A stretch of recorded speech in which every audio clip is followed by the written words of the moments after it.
Salve, salve galera tricolor de todo o Brasil e todo mundo. Muito prazer, eu me chamo Miller Souza, você está no canal Conexão FFC.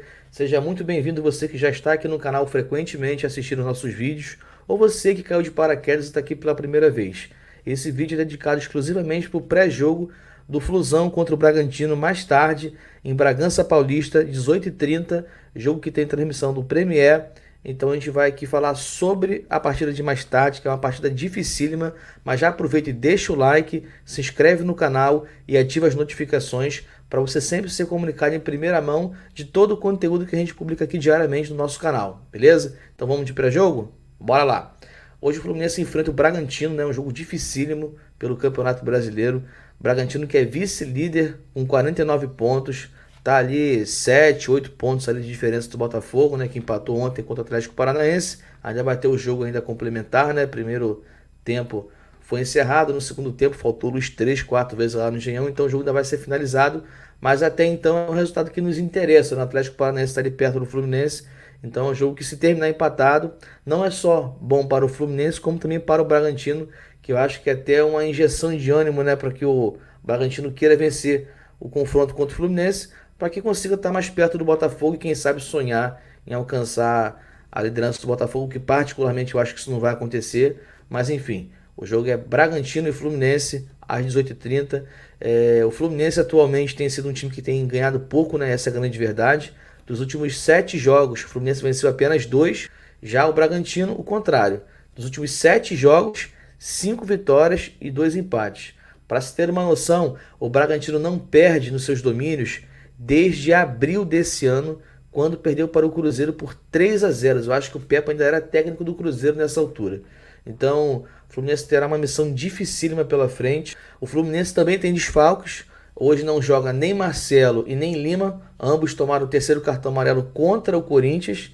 O Thiago Santos e o Felipe Melo foram expulsos também, não entram em campo hoje. E o Nino, como todos sabem, também está lesionado, né? Está aí nessa expectativa de que ele consiga se recuperar a tempo para poder jogar a decisão da Libertadores. Então o Fluminense tem esses desfalques aí pela frente, é mais uma adversidade, né, que o nosso time de guerreiros vai enfrentar. Mas assim, eu, apesar de saber que é um jogo dificílimo, eu confio de que o time hoje pode entregar mais um pouco daquilo que a gente viu no segundo tempo contra o Corinthians, né? Que a performance dentro de campo seja condizente àquilo que a gente sabe que o time pode entregar. Então a gente espera que não tenha essas falhas defensivas que vêm, né, se acumulando nos últimos jogos, que o Diniz consiga arrumar a casa ali no setor defensivo. Eu já vou aqui compartilhar com vocês a escalação, né, provável para o jogo de hoje. Eu vou aqui compartilhar a tela. Inclusive eu dou até crédito ao GE, que disponibilizou o mapa aqui para a gente poder estar fazendo, é, compartilhando essas informações.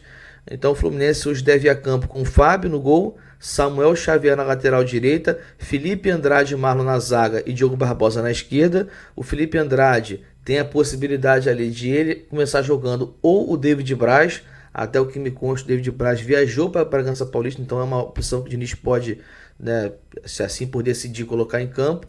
André Martinelli Ganso, Arias, Keno e Cano.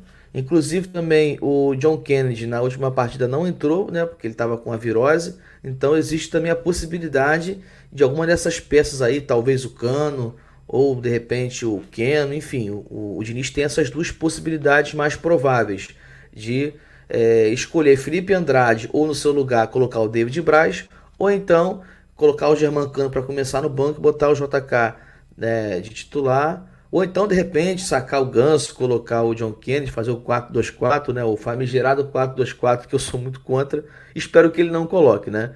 Então a arbitragem para o jogo de hoje também, que tem o seu Wilton Pereira Sampaio, né, árbitro FIFA de Goiás, que inclusive se envolveu numa grande polêmica recentemente no jogo entre Volta Redonda e Paysandu, o jogo do acesso, uma confusão danada, um jogador do Paysandu fazendo cera, e ele esperou o jogador sair de campo, o técnico fazer a substituição, né, do Paysandu, Hélio dos Anjos, e após o jogador sair de campo, ele dá amarelo e expulsar. Isso revoltou demais a diretoria do Volta Redonda, que era no jogo do acesso. Se o Volta Redonda fizesse mais um gol, é, entre aspas, tomaria o acesso do Paysandu, né? E aí acabou que ficou nítido de que o Paysandu foi beneficiado com isso. O jogador fez cera e ele só esperou o cara sair de campo, haver a substituição para ele dar amarelo e vermelho, que aí fez com que o Paysandu não ficasse com o jogador menos em campo. Então ele fez essa lambança recentemente, e aí a gente já teve essa tragédia de quarta-feira contra o Corinthians, né? Perdão, quinta-feira. E aí agora a CBF, né, vai e empurra o Wilton Pereira Sampaio para poder apitar um jogo nosso. Brincadeira, né?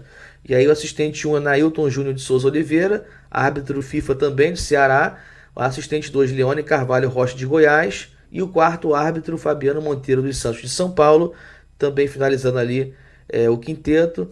Quem vai estar à frente do VAR é o Daniel Nobre Bins, outro VAR FIFA também do Rio Grande do Sul. Então a gente vai poder observar se o time vai funcionar bem, né, com esses desfalques que eu acabei de citar aqui.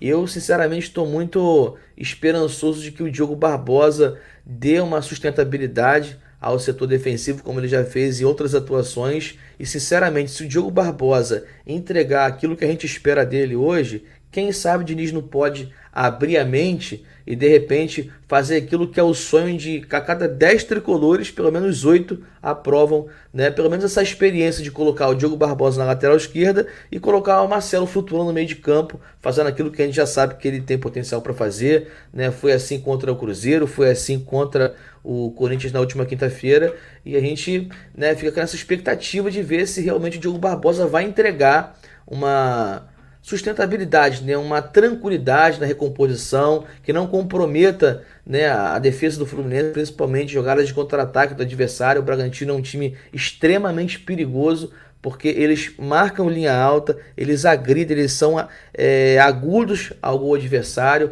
gostam de roubar a bola do meio de campo para frente e surpreender o adversário. Então hoje vai ser um teste muito bacana para a gente poder ver, né, que o Diogo Barbosa tem realmente condições de ocupar a lateral esquerda, para que nos deixe um pouco mais tranquilos e que não venha, né, colocar essa fragilidade do nosso setor defensivo muito exposto, como tem sido nos últimos jogos, né? Então o Bragantino conta com o retorno do Léo Realpe, que ele é zagueiro equatoriano, inclusive ele defende a seleção do Equador, por isso que ele desfalcou, né, o Bragantino nos últimos jogos. E o Massa Bruta também tem o retorno do Juninho Capixaba, aquele lateral esquerdo que teve uma atuação muito boa no ano passado, né, de destaque pelo Fortaleza. Aí ele decidiu ir para o Bragantino, tinha proposta de vários clubes grandes do Brasil, inclusive o Vasco, o Fluminense, entre uma série de outros clubes se interessaram por ele, mas ele preferiu, né, aderir ao projeto do Bragantino, né? Esse ano ele foi eleito o melhor lateral esquerdo do Campeonato Paulista, que é um campeonato regional, assim, que a gente pode entender que seja de grande nível, né? Não é um campeonato regional qualquer. E no histórico do confronto entre Fluminense e Bragantino, ao todo foram 17 jogos. O Fluminense tem maioria nas vitórias, são 7 triunfos a favor do Tricolor, 5 empates e 5 vitórias a favor do Bragantino. Nos últimos 5 jogos, o Fluminense venceu 4 e apenas perdeu 1 para o Bragantino. Então, nos últimos 5 jogos, o Fluminense tem uma superioridade ampla em cima deles. Então é isso, fiquem ligados mais tarde. Se Deus quiser, sairemos de Bragança Paulista com uma vitória.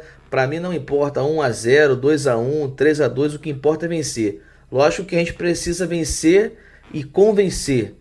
Vencer e não comprometer o sistema defensivo tomando gols ridículos como foi contra o Corinthians, né? O Fluminense tem dado muitos gols ao adversário e a gente espera que hoje não se repita. Então, você que gostou desse vídeo, deixa o seu like, se inscreva no canal, ative as notificações para sempre quando a gente colocar um vídeo aqui no canal, você ser informado em primeira mão. Um grande abraço a todos, saudações tricolores, tamo junto, é nóis.